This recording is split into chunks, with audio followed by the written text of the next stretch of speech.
ये जो पिछले 5 साल मेरे लिए रहे, ये एक सीखने का एक बहुत बड़ा दौर था मेरे लिए। कई चीजों का सामना किया, कई ऐतिहासिक बिलों को पास होते हुए देखा, जैसे बिल्स जैसे धारा 370 का हटना हुआ, 3 तलाक की बात कर ले, या जो आजादी से पहले के जो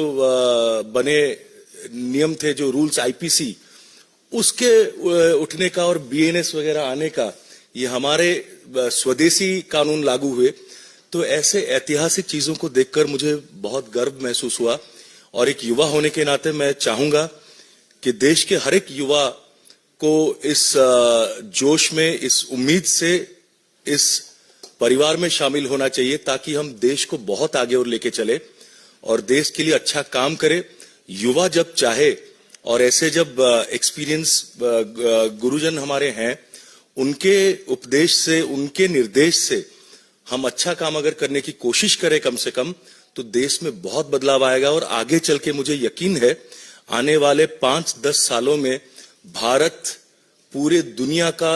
सर्वश्रेष्ठ देश माना जाएगा। तो मैं माननीय मोदी जी के नेतृत्व में भारतीय जनता पार्टी में शामिल होने की खुशी से मैं आप सबको मेरा आभार व्यक्त करना चाहूंगा, प्रणाम देना चाहूंगा।